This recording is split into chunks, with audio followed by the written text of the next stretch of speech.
Y bueno, estamos en una serie de enseñanzas que son básicas, son fundamentales para la vida cristiana.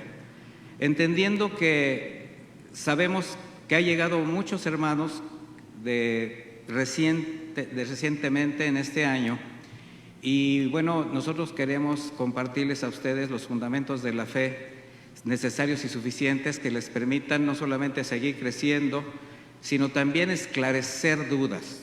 De hecho, romper paradigmas, tirar tabús, ciertas situaciones, ciertas cosas, ciertas creencias que de alguna manera en determinados espacios, saliéndose del orden escritural, le han dado a determinados textos otra dimensión o otra dirección. Y el tema que voy a tocar hoy es un tema que ha causado mucha controversia, mis hermanos. Hemos hablado acerca de la gracia, de la fe, y bueno, vamos a ver qué es lo que nos lleva a tener esta fe, qué produce la gracia, por qué estamos aquí, qué significa ser un hijo de Dios. Y vamos a hablar de un tema que desde el título les va a causar una cierta inquietud.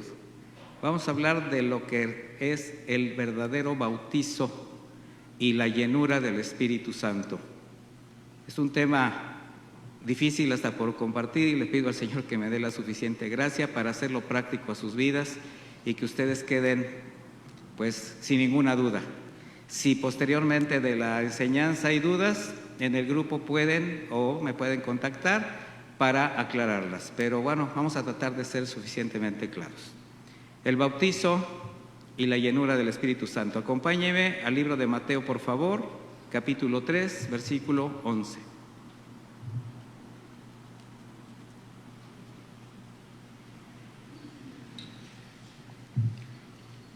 Con mucho respeto para quienes quizás han estado involucrados en otro tipo de creencia con respecto a este tema, y si en algo les pudiera llegar a ser incluso ofensivo, porque a veces puede llegar a serlo, yo solamente le pido que abra su corazón y su discernimiento a la palabra de Dios, no a la palabra de un hombre. Dice Mateo 3:11. Voy a estar usando la versión de Reina Valera actualizada, contemporánea. Dice: a decir verdad, está hablando Juan Bautista, yo los bautizo en agua, en señal de arrepentimiento. ¿En señal de qué? De arrepentimiento. Vamos a ser concisos en lo que estamos leyendo. Dice: pero el que viene después de mí, de quien yo no soy digno de llevar su calzado o de atar su calzado, es más poderoso que yo, y Él los bautizará en Espíritu Santo y fuego. Ya el solo hecho de escuchar estas palabras por parte de Juan Bautista, pues hacen que de repente la mente empiece a volar a una situación espiritual, que evidentemente es espiritual, pero que ha llevado a muchas confusiones. Ha hecho mucho daño el mal uso de determinadas enseñanzas. Vamos a empezar con contextos y antecedentes. Primeramente, ¿qué es el bautismo? De la palabra griega baptisma, así, con P, baptisma, significa sumergir, significa inmersión, significa cubrir, ¿verdad? A diferencia de la palabra baptismo, igualmente con P, baptismo, que se usaba como una forma de lavamiento ceremonial a cosas a fin de santificarlas. Muy diferente. Vamos a ver en la Biblia dónde está este ejemplo. Vayan conmigo a Marcos 7:3.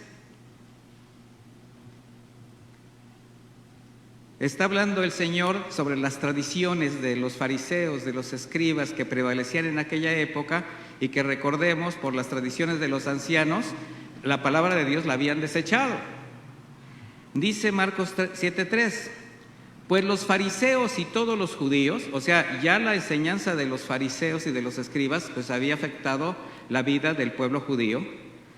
Dice, si no se lavan las manos hasta la muñeca, está hablando hasta los codos, no comen porque se aferran a la tradición de los ancianos. Ahora, es lógico que tenemos que lavarnos las manos antes de comer, y más en esta época, pero aquí está hablando de un aspecto ceremonial. Dice, cuando vuelven del mercado, es decir, cuando vienen de alguna actividad, si no se lavan, no comen. Y hay muchas otras cosas que aceptaron para guardar, como los lavamientos de las copas, de los jarros, de los utensilios de bronce y de las camas. Y todo eso lo lavaban o lo mojaban por aspersión a manera de santificar, como una manera, si no hago esto, no me duermo en esta cama. Si no lavo este jarro, voy a ser inmundo. No lo hacían por higiene, no lo hacían por otra situación, sino por el hecho de que una forma de su religiosidad los llevaba a estas creencias. Ahora, en el Antiguo Testamento ya se practicaba un tipo de bautismo o de ablución en agua, ablución, inmersión. Y esto representaba el lavamiento o la purificación externa de una persona, ¿verdad?, que después de esta purificación se le permitía estar nuevamente en la presencia del Señor para ejercer la práctica de su fe, acercarse al templo. También para regresar al servicio al Señor en caso de que fuese un ministro, después de haber sido limpiado de una inmundicia carnal. Podría ser también después de un pecado. Bueno, vamos a Levítico 12:2, porque vamos a estar reforzando con la palabra de Dios todo lo que estamos enseñando. Levítico 12:2. ¿Ya lo tiene? Dice así: habla con los hijos de Israel y diles, está hablando el Señor, cuando una mujer conciba y dé a luz un varón, se quedará impura 7 días, como cuando está en los días de su menstruación. Al 8º día se circuncidará el niño, pero ella continuará purificándose de su sangre durante 33 días más. No podrá tocar ninguna cosa santa, ni podrá presentarse en el santuario hasta que se cumplan los días de su purificación. Esta era una reglamentación dada por el Señor que estaba en la ley de Moisés. Por eso los judíos estaban familiarizados con este tipo de purificación.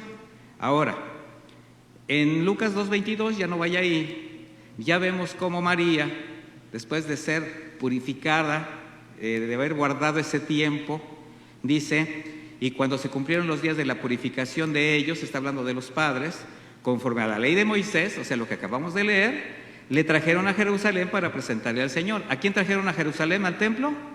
Al bebé. ¿A cuál bebé? A Jesucristo, ¿verdad?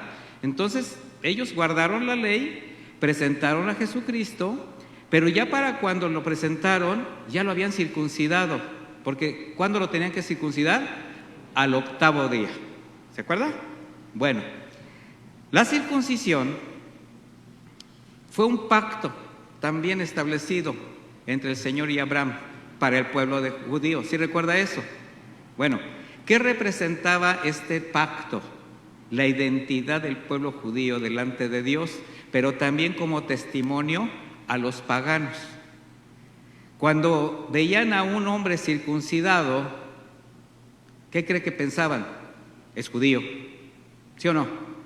Bueno, ahora, para nosotros, o simplemente como una figura, la circuncisión es una figura de la redención en Cristo que identifica a los creyentes como hijos de Dios para manifestarse al mundo.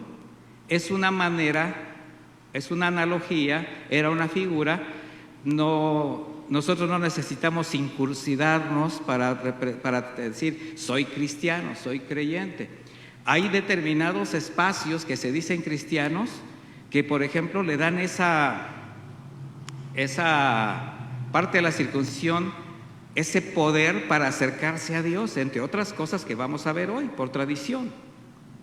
De manera que los judíos estaban muy familiarizados con los lavamientos, con las abluciones, como parte de la ley de Moisés. ¿Por qué? porque para ellos formaba parte de su identidad, pero también representaba su unidad con el Señor. Sabían que al obedecer al Señor los mantenía reconciliados con Él. Estaban obedeciendo la ley. Ahora, ¿qué sucede bajo el nuevo pacto? ¿Qué es el bautizo de agua en el nuevo pacto? Un acto de obediencia solamente, que simbólicamente representa la purificación del creyente, que ya al haber sido redimido y reconciliado con el Padre por medio de Cristo, ha sido lavado o limpiado de sus pecados. Aquí es donde empezamos con esta controversia. Quizás algunos le dijeron, si no te bautizas, no has completado tu salvación, no eres salvo. Vamos a analizar todo esto. Vaya conmigo a 1 Corintios 10.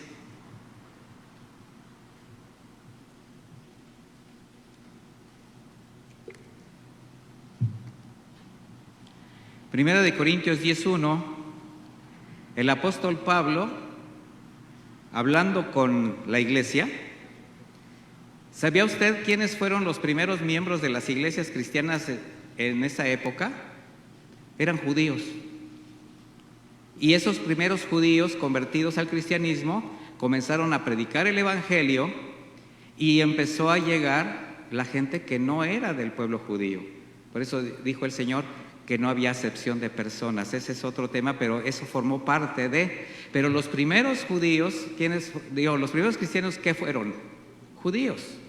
Entonces, en 1 Corintios 10:1, el apóstol Pablo está diciendo, no quiero que ignoren, hermanos, está hablando con hermanos, que todos nuestros padres estuvieron bajo la nube. ¿A qué padres se está refiriendo? A los primeros, a los patriarcas, aquellos que surgieron de aquel éxodo de Israel, de ese éxodo desde Egipto, perdón. Y todos los que atravesaron el mar, todos en Moisés fueron bautizados en la nube y en el mar. O sea, todos bajo la dirección de Moisés salieron de Egipto, estuvieron bajo la nube y en el mar. Dice, todos comieron la misma comida espiritual, todos bebieron la misma bebida espiritual, porque bebían de la roca espiritual que los seguía. ¿Y la roca quién era? Cristo. Ahora, como una alegoría, porque esto es una alegoría, lo que Pablo está enseñando a la iglesia fue que todos los que atravesaron el mar estuvieron bajo la nube, de alguna manera fueron inmersos, identificados con el Señor.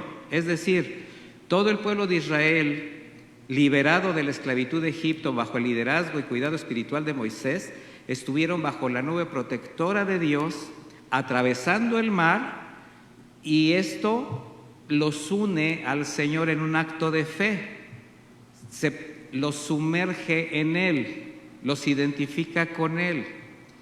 ¿Usted cree que se requirió fe para atravesar el mar caminando?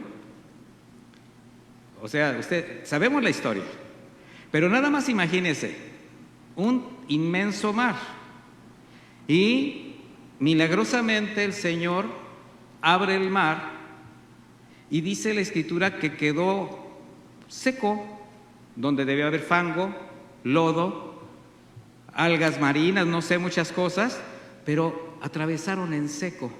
Imagínese esas enormes paredes deteniéndose,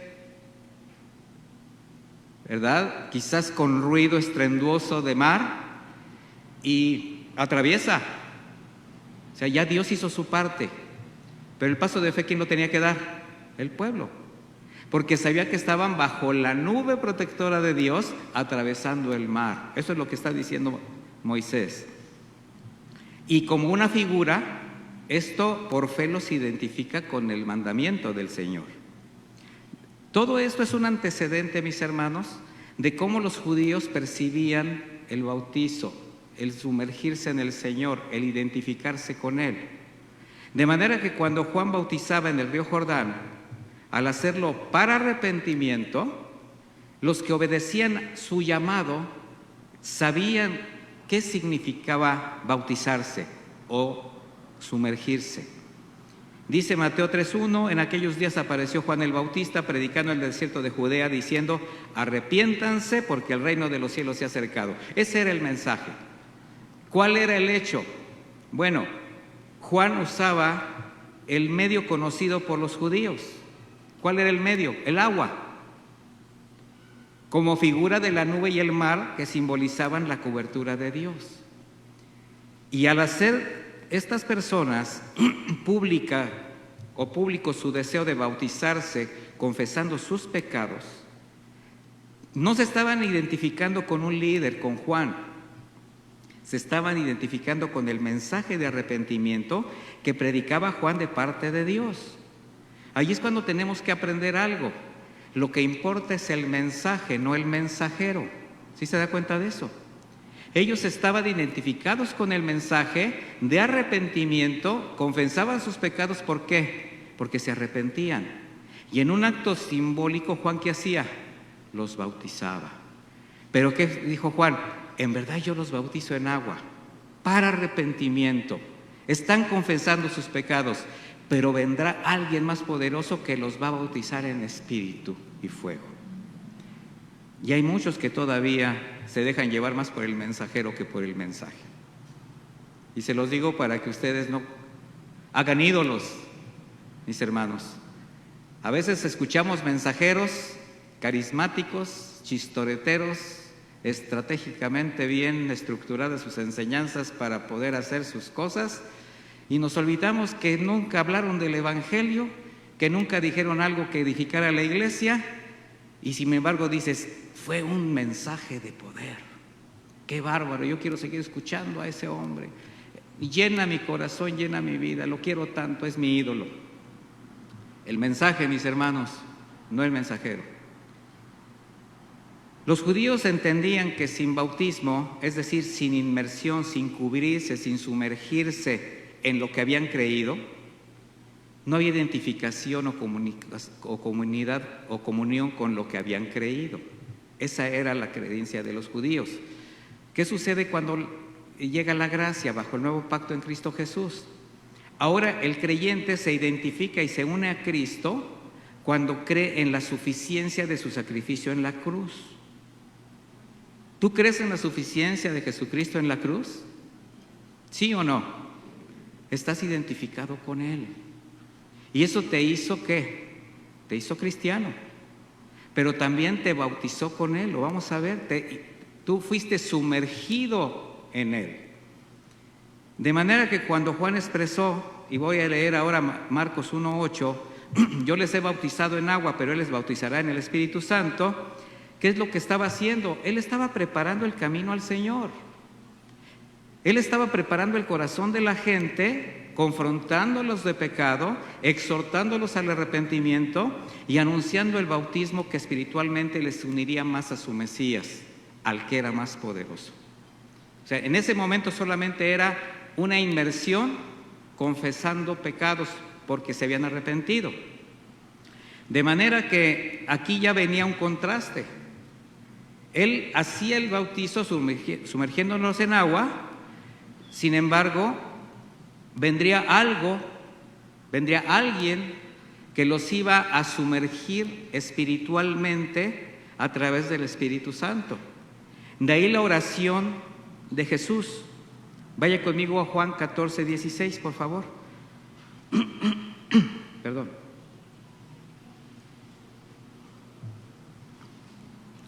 Juan 14:16, ¿ya lo tiene? Dice, y yo rogaré al Padre y les dará otro consolador para que esté con ustedes para siempre. Este es el Espíritu de verdad, a quien el mundo no puede recibir porque no lo ve ni lo conoce. Cuando se refiere al mundo, ¿a quién se está refiriendo? A los paganos, a los que lo rechazaban. Dice, ustedes lo conocen porque permanece con ustedes y está ¿en dónde? En ustedes. Entonces, ¿en dónde posa el Espíritu Santo en la vida del creyente? En Él. De manera que, vamos a ir ya por partes, la finalidad principal del bautismo en el Espíritu Santo es identificar, unir y relacionar al creyente con Jesucristo. ¿Se entiende esto? Vamos a otra escritura que nos lo aclare más. Primera de Corintios 12:13.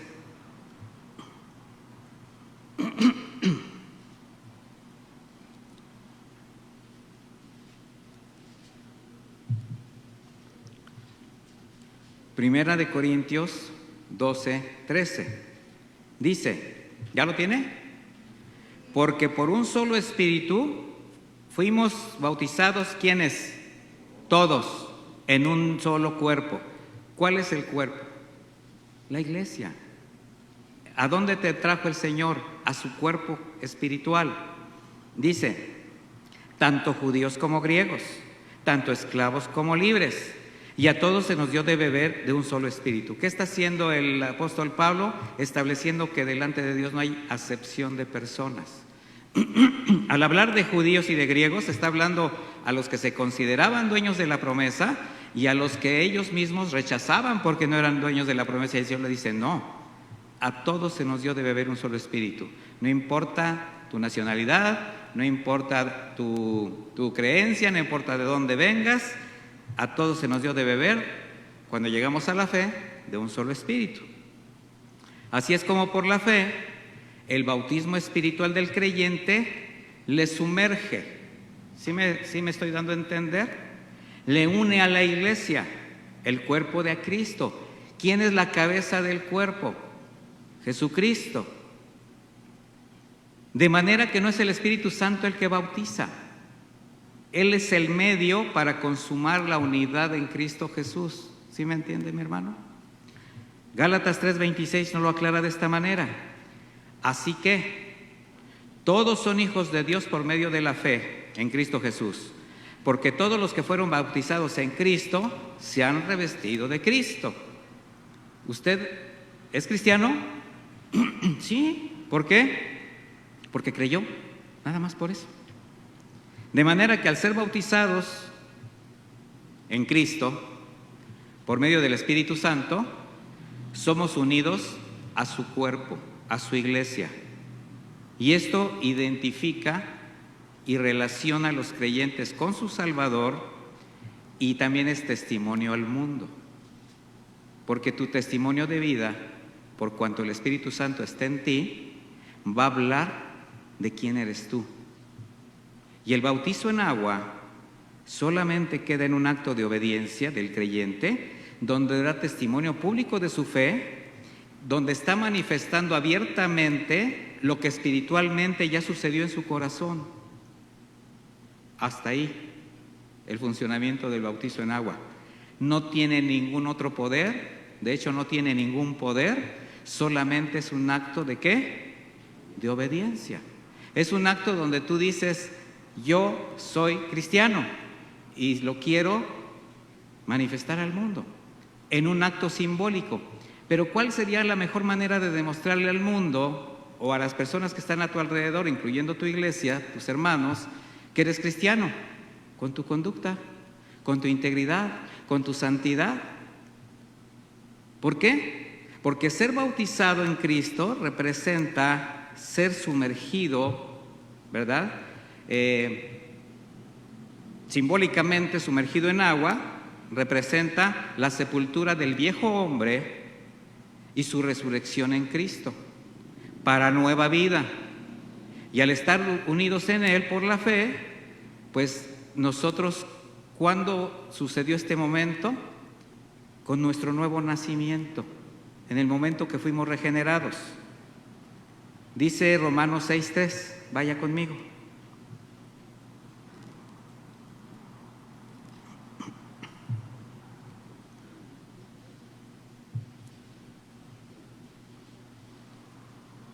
Romanos 6:3 dice así: o ignoran, aquí no es de ignorancia de no saber, es ignorancia de hacer de lado el mandamiento. Dice, o ignoran que todos los que fuimos bautizados en Cristo Jesús, fuimos bautizados en su muerte. ¿Sabías tú que tú fuiste bautizado en la muerte de Cristo, mi hermano? ¿Sí o no? Dice, pues por el bautismo que fuimos sepultados juntamente con Él en la muerte, para que así como Cristo fue resucitado de entre los muertos por la gloria del Padre, así también nosotros andemos ¿en qué? En nueva vida. Entonces, mientras estés aquí en esta tierra, al morir al hombre viejo, al resucitar en Cristo espiritualmente, ¿para qué es? Para una nueva vida. He aquí que somos nuevas, ¿qué? Criaturas. Todas las cosas fueron hechas nuevas. ¿Dónde quedó lo demás? Atrás. De manera que el bautismo en o por el Espíritu Santo se da en el preciso instante de tu nuevo nacimiento, de la regeneración de quien, al reconocer su condición de separación por el pecado delante de Dios, se arrepintió, puso su fe en Jesucristo como Señor y Salvador, y entonces se da el milagro de su salvación. Es un milagro que tú y yo seamos salvos, mis hermanos, porque eso nos permite, como verdaderos creyentes, acceder a la promesa de salvación del Padre, porque creímos en la suficiencia del sacrificio de Jesús, en su muerte, en su resurrección, de manera que somos sepultados y levantados a una nueva vida por Él y en Él. ¿De eso tiene que haber evidencias? Por supuesto. ¿Cuáles son las evidencias? Una nueva vida. Por ello, quien no ha sido convencido de pecado, de justicia y de juicio, ¿quién convence de pecado, de justicia y de juicio? El Espíritu Santo. ¿Ya se fijaron el orden? Convicción de pecado, ¿qué es? Reconocer que he fallado, que he pecado, que he ofendido a Dios. Eso me lleva a ser convencido de la justicia. Estoy convencido de pecado, reconozco mi pecado, me lleva al arrepentimiento porque veo la justicia de Dios. ¿En quién está la justicia de Dios? En Cristo Jesús. Dice, y de juicio. ¿Qué pasa cuando tú reconoces tu pecado? Esto te lleva a la justicia de Cristo, o sea, a la redención en Cristo Jesús, pero tú la rechazas. Pero tú la haces menos, la menosprecias. Eso te lleva directamente ¿a qué? A un juicio. Por eso el Espíritu Santo ¿de qué te convence? De pecado, de justicia y de juicio, porque sabes que de rechazar la provisión en Cristo Jesús, ¿a qué te expones? Al juicio venidero, la ira de Dios. Por tanto, una persona que no ha sido convencido de esto, no ha procedido al arrepentimiento, no ha recibido el perdón de Dios, por tanto no es salvo, no ha sido inmerso, no ha sido bautizado en el Espíritu Santo y por consecuencia no ha nacido de nuevo. Y eso es muy lamentable. Y aquí es cuando nosotros tenemos que ver cuál es nuestra condición espiritual delante de Dios.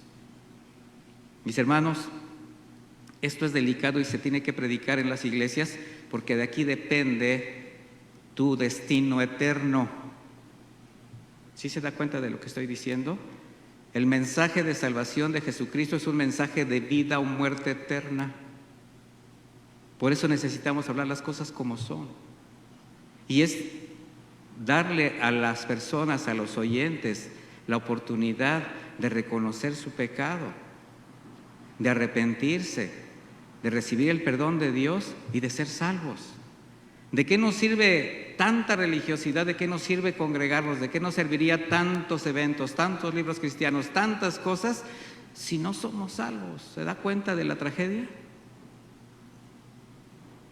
Por eso lo que hace el Espíritu Santo es unir al creyente con Cristo. Y nos inmersa, nos sumerge en la iglesia con el propósito de cumplir una misión.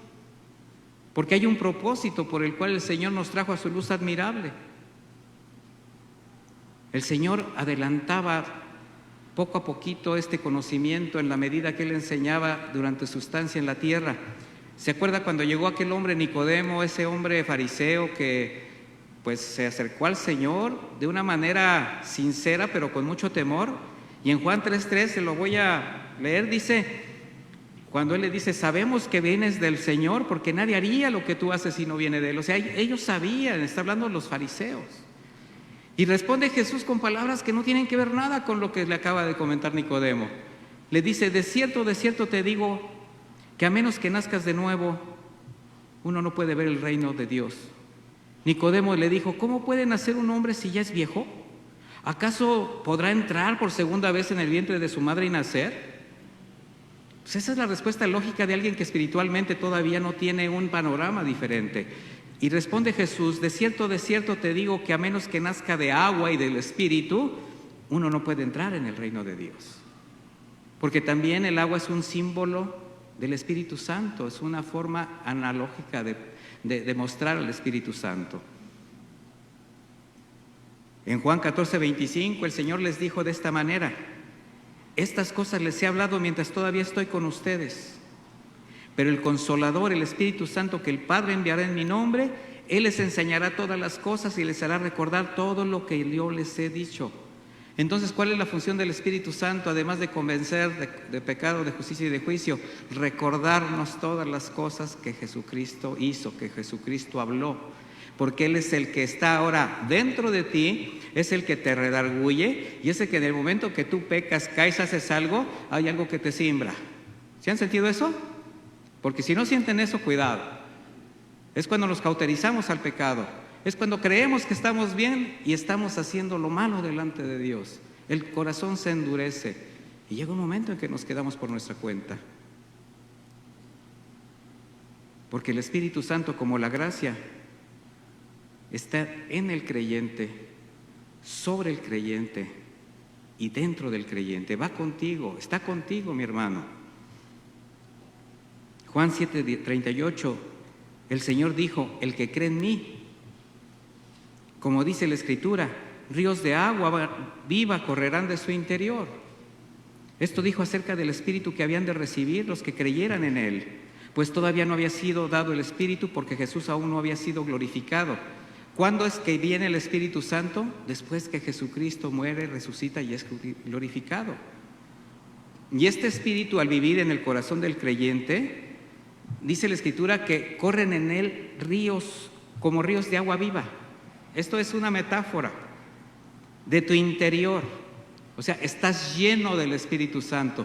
¿Por qué crees que estás lleno del Espíritu Santo? ¿Para qué? Porque el Espíritu Santo te está llenando, te está consolando, te está limpiando, te está redarguyendo, te está santificando, te está confrontando, aconsejando y guiando en cada área de tu vida, en cada decisión que vas a tomar, para que te vaya bien, porque Él te ama. Y también para cumplir el propósito de formar parte de su cuerpo. El Señor, antes de partir en gloria, le dijo a sus discípulos: toda autoridad me ha sido dada en el cielo y en la tierra. ¿Por qué toda autoridad? Porque acababa de vencer todo, mis hermanos. Sus enemigos estaban como estrado de sus pies. Venció al pecado, venció a la muerte. Toda la autoridad. Dice: por tanto, vayan y hagan discípulos de todas las naciones, bautizándolos en el nombre del Padre, del Hijo y del Espíritu Santo, y enseñándoles, qué importante, que guarden todas las cosas que les he mandado. Y he aquí, yo estoy con ustedes todos los días hasta el fin del mundo. ¿No le da gusto? Esto reconforta el alma, mis hermanos. Y la tarea principal que Jesucristo encomendó a la iglesia fue predicar el Evangelio, hacer discípulos, convencidos de algo, mi hermano. Al creer en la suficiencia de Cristo, en su sacrificio, el bautismo no puede salvar a un pecador, ni puede cambiar su carácter. Como muchos dicen: ahora que te bautices vas a ver cómo vas a cambiar. Ajá. La iglesia tradicional dice: pues hay que bautizarlo para quitarle los cuernitos. ¿Cuáles cuernitos? ¿Sí se da cuenta de cómo nos engañan las malas enseñanzas? Mire, aún en la iglesia siempre habrá quien pretenda imitar una vida cristiana. ¿Usted cree que se puede imitar a alguien cristiano? Sí se puede imitar. Se puede fingir ser cristiano.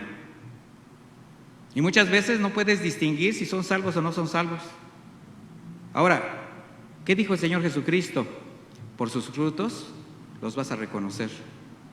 Pero este es un acto entre Dios y la persona. Yo no tengo la capacidad, ni siquiera la autoridad para decidir o decir quién es salvo y quién no lo es. pero por sus frutos yo me puedo dar cuenta si es o no es. ¿Usted cree que sí es posible darse cuenta de esto? ¿O es alguien que está alejándose o apostatando de su fe? Por sus frutos serán conocidos. Por eso, aunque algunos sean como la cizaña que crece entre el trigo, y es igual en el momento de estar creciendo, pero cuando llega el momento de fructificar, cuando no se ve más que espiga, tan solo es una apariencia de una higuera estéril, muy frondosos, muy verdes, muy llamativos, pero sin fruto. Debemos entender que la salvación del hombre se consumó y se perfeccionó con la obra de Cristo. Y no hace falta nada, incluyendo el bautizo de agua, para ser salvo, completar la salvación. De manera que creer eso o solo pensar que por obra se puede alcanzar o completar la salvación y tener un lugar en el cielo, mis hermanos, es blasfemo. Solo pensarlo. Porque es pretender que el sacrificio de Cristo en la cruz fue insuficiente. Y eso ya no solamente es blasfemo, es hereje. Quererle dar a las obras poder salvífico. Si no te bautizas, no eres salvo. Si no hablas lenguas, no eres cristiano. ¿Han escuchado eso? Alguien los quiso engañar. Porque hay doctrinas que, malinterpretando textos de la Biblia de manera conveniente a sus intereses, presuponen o dan por implícito lo que no dice la Escritura. Y argumentan que el bautismo es necesario para afirmar y completar la salvación. Vamos a ver si bíblicamente esto es posible. Vaya conmigo a Marcos 16:15.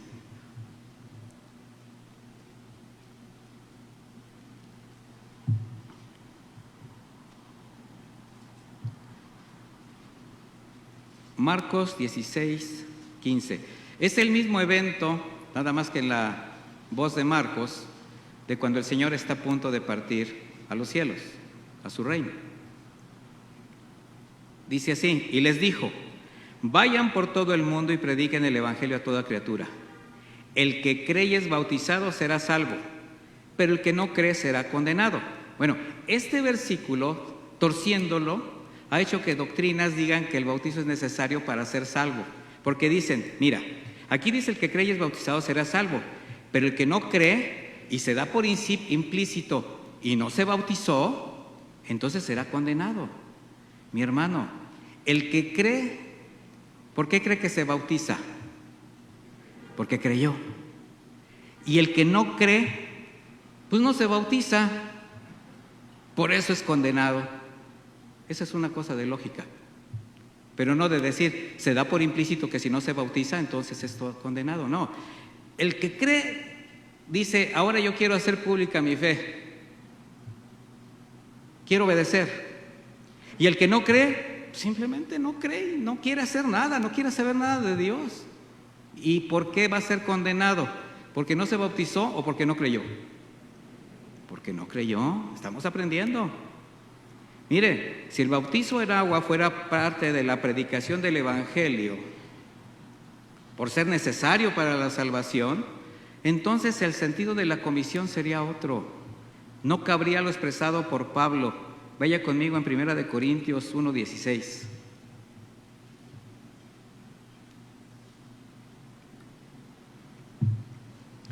Primera de Corintios 1:16. Dice así. ¿Ya lo tiene? También bauticé a los de la casa de Estéfanas. En cuanto a los demás, no sé si bauticé a algún otro. Vean qué manera lo dice. Porque en Cristo no me envió a bautizar, sino a predicar el evangelio. ¿Ya leyó?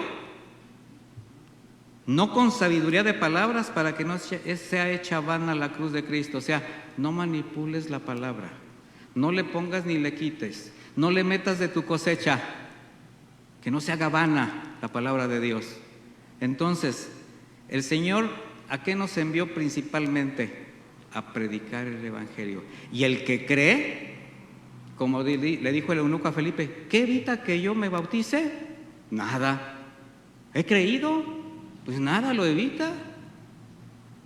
Ya viene el calorcito, el que no se haya bautizado, nos vamos a ir un día a hacer un bautizo regional. ¿Qué les parece? De manera que, imagínense si el bautizo fuera necesario para salvarse, entonces ¿de qué serviría oír el Evangelio? Nada más bautízate. Como muchos lo hacen en ciertos lugares. No les predican el Evangelio, no les hablan acerca de la perdición del hombre apartado del Señor, pero los andan bautizando en masa, o sea, masivamente, para que se conviertan. ¡Qué herejía! Están considerando el sacrificio de Jesús como una obra incompleta. Imagínense si esto fuera así, ¿qué sería de aquel hombre que estuvo con Jesús en el Calvario? ¿Se acuerda de que hubo dos ladrones ahí? Uno le estaba recriminando, uno estaba contra el Señor diciéndole, si en verdad eres el Hijo de Dios, sálvate a ti mismo y sálvanos a nosotros. Y le dice el otro, ni siquiera estando tú en esta condenación, ¿eres capaz de reconocer tu pecado? Y voltea y le dice, Señor, acuérdate de mí cuando llegues a tu reino. O sea, en breves palabras está reconociendo a Jesucristo como Señor, como suficiente Salvador. Pero el Señor entonces le tendría que haber dicho, qué bueno que creíste, pero entonces dile a los soldados que te dejen bajar, vete, mójate y te regresas a clavar otra vez para que seas salvo. ¿Le dijo así? En verdad te digo que hoy estarás conmigo. ¿Por qué? ¿Porque se bautizó o porque creyó? Porque creyó. De manera que el bautismo no es una obra que produce o completa la salvación, sino fruto de la fe en Cristo Jesús, donde todo el que ha sido salvo por esta fe toma la decisión de bautizarse para hacer que evidente lo que ha confesado, creer. Y al ser la salvación una extensión del amor y de la gracia de Dios, la persona solamente debe reconocer sus pecados, arrepentirse para acceder al perdón de Dios y la promesa de la vida eterna. ¿Puede decir usted, está hablando de mí? Yo creo que sí. Mire, el agua ni bendecida por un hombre, porque el agua no se hace bendita porque alguien le echa ahí algo. Tiene poder para lavar pecados. Solo la fe en Cristo y el arrepentimiento de la persona es lo que puede llevarlo a acceder al perdón de Dios. Y el bautizo, ¿qué hace? Identificar al creyente por medio de una vida nueva, una vida de integridad, de santidad, de pureza. Por eso la simple práctica de la fe, o bautizarse, o decir que soy cristiano, o que me congrego, eso no garantiza que alguien se haya arrepentido, que sus pecados han sido perdonados y que haya nacido de nuevo. Y por sus frutos los vas a reconocer. Por eso los verdaderos creyentes, los que han creído, los que el Espíritu Santo los ha hecho partícipes del cuerpo de Cristo, ahora deben buscar esa llenura espiritual todos los días de su vida. Y eso es lo que le llamamos la llenura del Espíritu Santo. Dios derrama su Espíritu con la finalidad de darnos un nuevo corazón, una vida regenerada para vivir vidas conforme a su justicia. Podemos resumir entonces que el propósito del Espíritu Santo en nuestra vida es producir la santidad de Dios en nuestro corazón, porque Él dijo, sean santos como Dios es santo. De manera que estas palabras proféticas de Juan el Bautista y después Jesucristo, las palabras que mencionaba de vendrá otro que los bautizará en espíritu, bueno, se cumplieron después de su resurrección, de su ascensión al cielo, porque primeramente les dice en Hechos 1:4, vamos al libro de los Hechos, dice, y estando juntos, les mandó que no se fueran de Jerusalén, sino que esperaran el cumplimiento de la promesa del Padre. Dice, de la cual me oyeron hablar, porque Juan a la verdad los bautizó en agua, pero ustedes serán bautizados en el Espíritu Santo después de no muchos días. ¿Qué tuvieron que hacer los discípulos para comenzar la obra a la que fueron capacitados? Esperar. ¿Hacer qué? Llenos del Espíritu Santo. Y podemos ver el cumplimiento pocos días después de la ascensión del Señor. Y este acontecimiento, además de la redención del hombre, pues es el fruto de su muerte y de su resurrección. Era necesario que Él muriese, era necesario que Él resucitara y que Él se fuera a su reino, a preparar, ¿se acuerda qué? Un lugar celestial, morada para nosotros.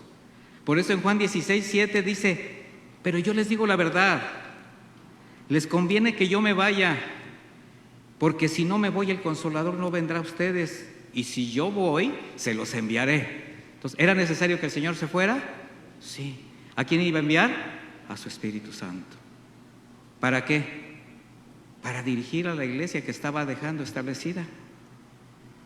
Por esa razón, aquellos primeros discípulos de Jesús tuvieron que esperar para ser bautizados en el Espíritu, porque el Señor había sido glorificado. Y a partir de aquel día de Pentecostés, cuando una persona cree en Cristo, inmediatamente recibe el Espíritu Santo sin necesidad de esperar a tener una segunda o especial experiencia de lo que usted sabe que más o menos me estoy imaginando. Vamos a hablar de eso ahorita. Dice Efesios 1:13, vamos ahí.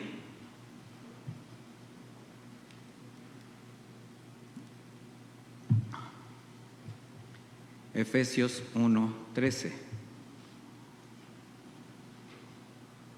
Aquí Pablo hablando a la iglesia, haga de cuenta que nos lo está diciendo ahorita a nosotros. El mensaje es para nosotros. Dice Efesios 1:13, en él también ustedes, ¿quiénes son ustedes? Ustedes y yo. Habiendo oído la palabra de verdad, ¿usted ya oyó la palabra de verdad? Sí. ¿El evangelio de su salvación? Sí. Dice, bueno, y habiendo creído en él, ¿usted creyó en él? ¿Qué dice adelante? Fueron sellados con el Espíritu Santo de la promesa. ¿En qué momento? En el momento de que usted creyó. ¿Se ocupó otra cosa? No. ¿Y para qué es ese sello? Es una identidad, mi hermano. Es una identidad espiritual que el Señor pone en cada uno de sus hijos cuando los ha apartado para Él. Así es como podemos entender la llenura del Espíritu Santo. Dice Efesios 5:17, por tanto no sean insensatos. Aquí el apóstol Pablo va a hacer una analogía. No sean insensatos, sino comprendan cuál es la voluntad del Señor. Y dice, no se embriaguen con vino, pues en esto hay desenfreno. O disolución, dice por ella la otra versión. Dice, más bien sean llenos del Espíritu. Y esto, mi hermano, este texto ha causado tantos estragos porque han comparado al Espíritu Santo con el vino. Y de ahí la borrachera santa, y el vómito santo, y el brinco santo, y todo es santo, desenfreno santo. Si alguno lo llegó a practicar porque lo engañaron, mis hermanos, qué bueno que usted está conociendo la verdad, y la verdad lo está haciendo libre. No se condene tampoco.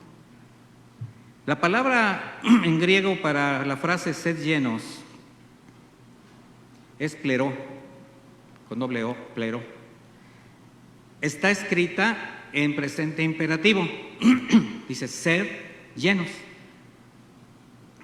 ¿Qué señala? Ser completamente saturado, controlado al máximo, así a tope, por algo o por alguien. Es estar controlado.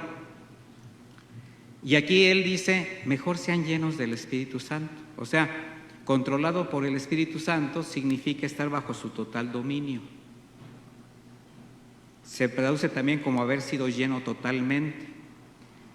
Así como aquellos hombres en el Pentecostés, en el aposento alto. Recuerda esa, vamos a Hechos 2:1.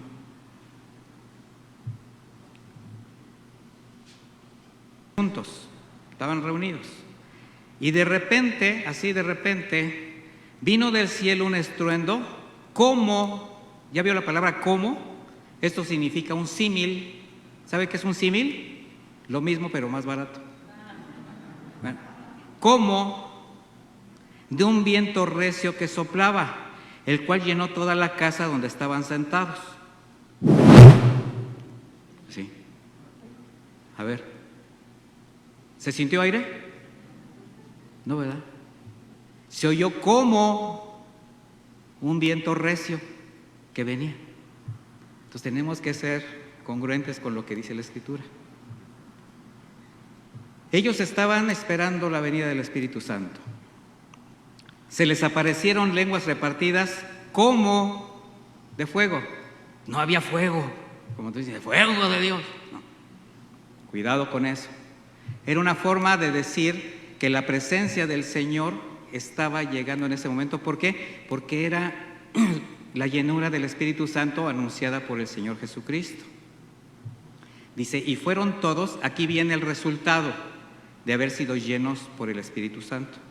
Y fueron todos llenos del Espíritu Santo y comenzaron a hablar en otras lenguas, según el Espíritu le daba a cada uno que hablase. Y posteriormente dice que comenzaron a glorificar al Señor y a hablar de Él. Y los demás los entendían. Dice que había en ese lugar sirios, medos, o sea, de diferentes partes de Asia, o sea, judíos esparcidos en otras partes, y comenzaron a hablar en otras lenguas. Aquí también se ha confundido.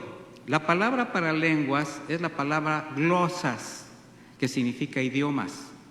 Y no estoy negando el don de lenguas angelicales, porque nosotros creemos en los dones espirituales.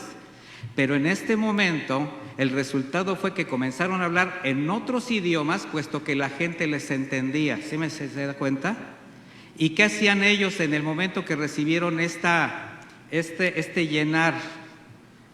Empezaron a glorificar a Dios. O sea, no estaban diciendo cosas extrañas, no era una metralleta. No sé si alguno ha usado la metralleta espiritual, pero igual arrepiéntase. Si es que no es verdaderamente el don de lenguas impartido por el Espíritu de Dios. Eso ya lo hemos enseñado, tendremos que enseñarlo nuevamente. Por eso Pablo hace un comparativo entre el efecto del alcohol. ¿Se acuerda que cuando ellos empezaron a hablar en otras lenguas y la gente les entendía, dice, ¿cómo es posible que les entendamos? Es que han de estar borrachos. Dice, no, se está cumpliendo una profecía.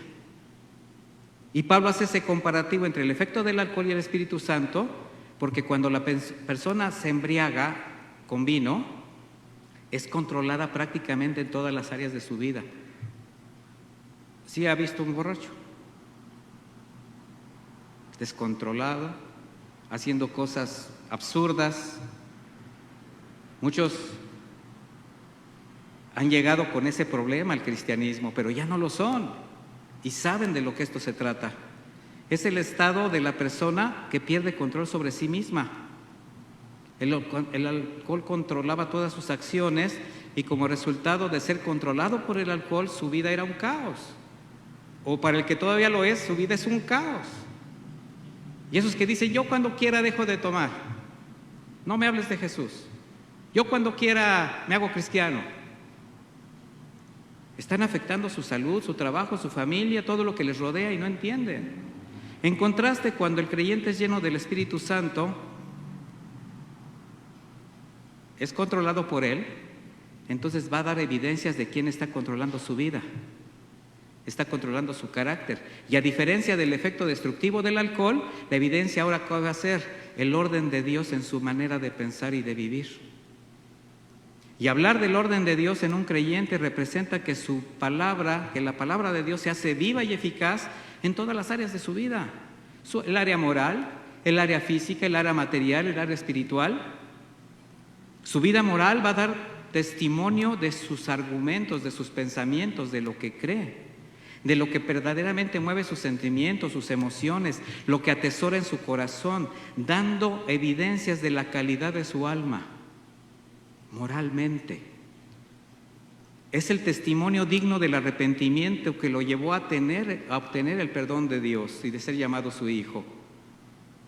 Un comportamiento irreprensible donde la palabra de Dios sin manipulaciones, sin justificaciones. Es la única fuente de sus decisiones, de su conducta.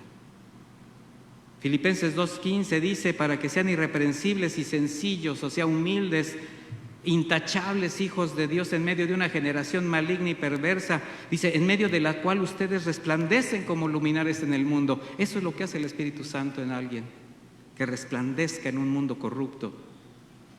En el área física, mis hermanos, un verdadero cristiano está comprometido con su cuerpo, con la santidad, porque sabe que su cuerpo es el templo donde el Señor desea posar y tener comunión con Él, y por ello se guarda. No ingiere nada que lastime su cuerpo, que controle su vida. Primera de Corintios 6:19, por favor.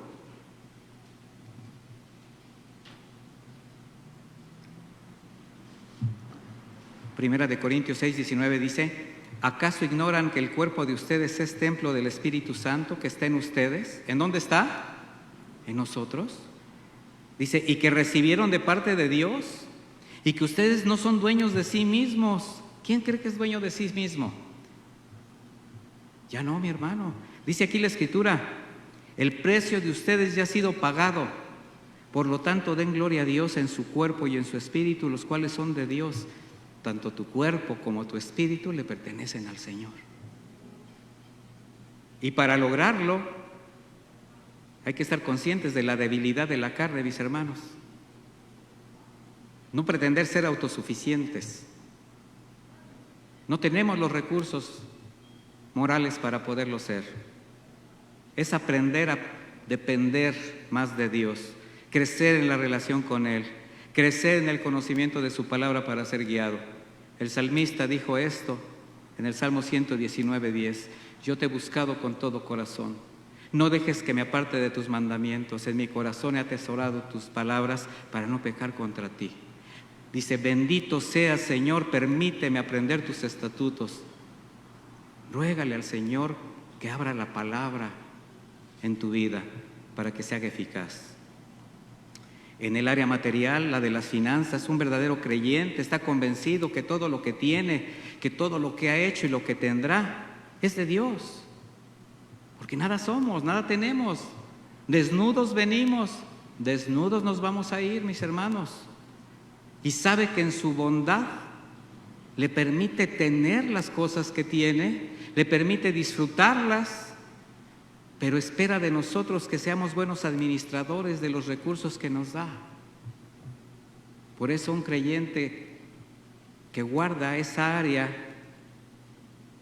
dirigida por el Espíritu de Dios tiene un corazón compasivo ante las necesidades de los que están pasando malos momentos, son sensibles al sucedimiento de la obra de Dios, cumplen el mandamiento de llevar el Evangelio a través de los recursos que Dios les da, bendice día a día a quien tiene necesidad.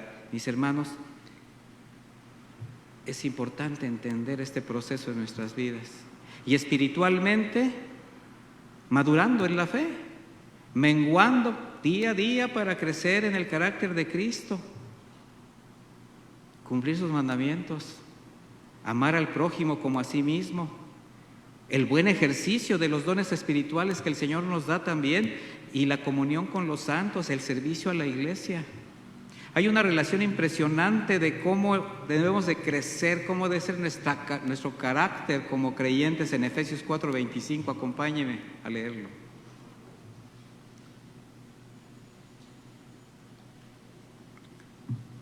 Aquí el apóstol Pablo dice: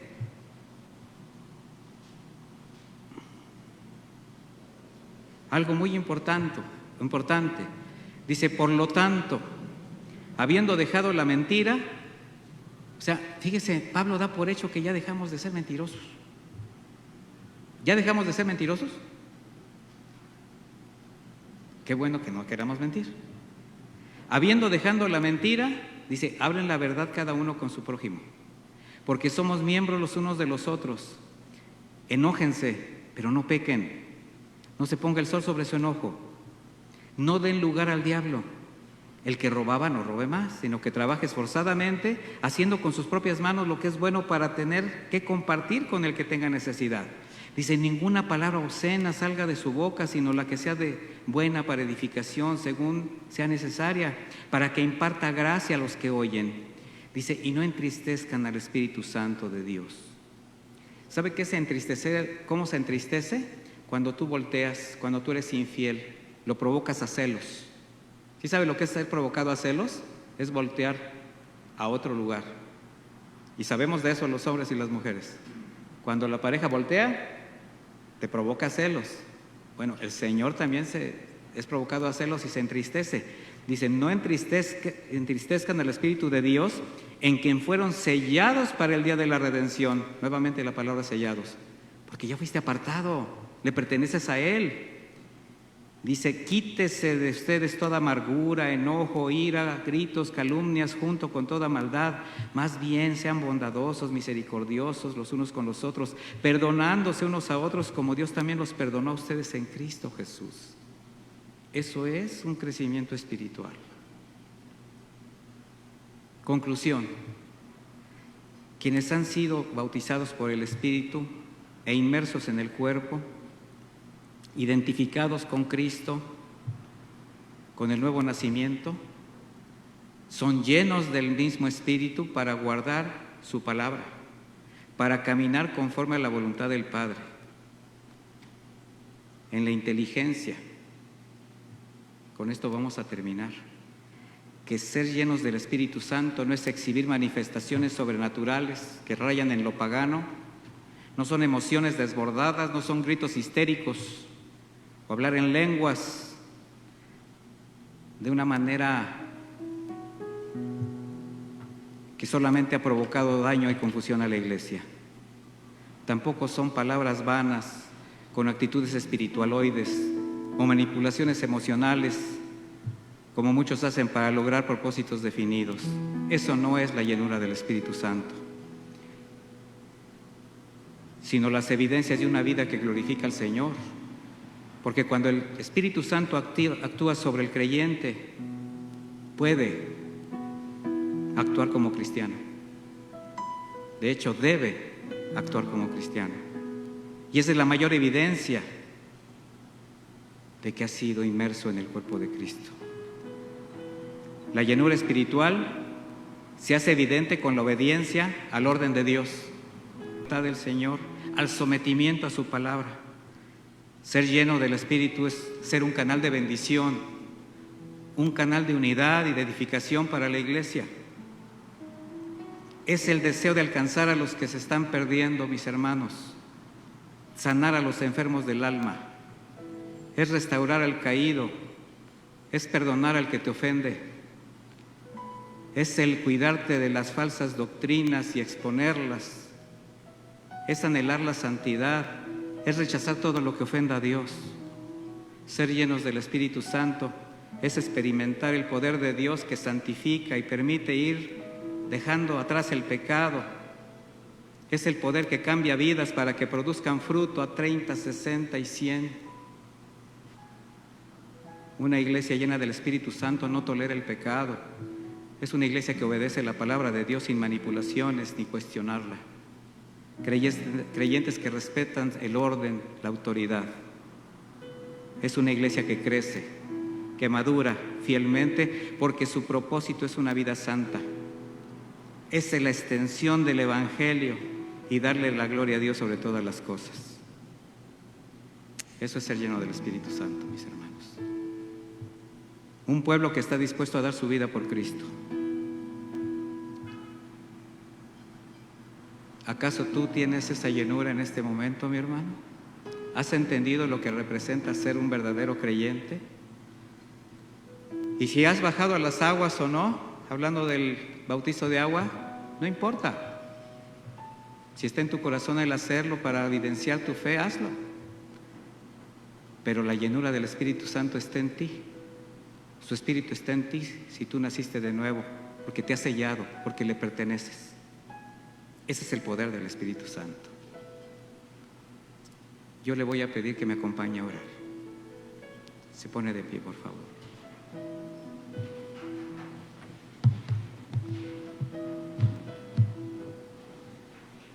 Y démosle gracias al Señor por su misericordia. Démosle gracias a Dios por el cuidado que tiene de nosotros. ¿Le puedes decir, Señor, gracias?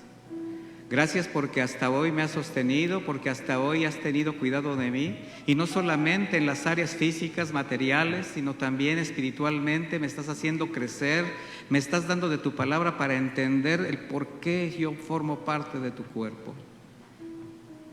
¿Por qué me trajiste a tu luz admirable? ¿Por qué me rescataste de ese mundo corrupto que estaba absorbiendo mi vida, que literalmente me estaba matando? Gracias, Padre eterno, porque tu Espíritu Santo ahora es mi guía, es mi provisión espiritual, es el que sustenta mi alma, es el que me confronta, es el que me dirige, es el que me permite dar frutos dignos de arrepentimiento.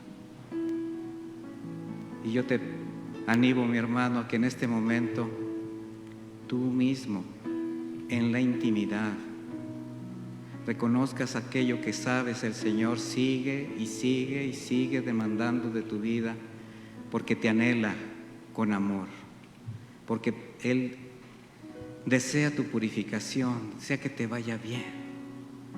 El Señor te dice: aquí que está delante de ti el bien y el mal, la vida y la muerte. Yo te aconsejo que tomes la vida. Yo te aconsejo que tomes mi palabra, que la hagas viva y eficaz, que vivas conforme a mi voluntad. Yo te aconsejo que recapacites y reflexiones hasta este día en cómo has vivido tu fe.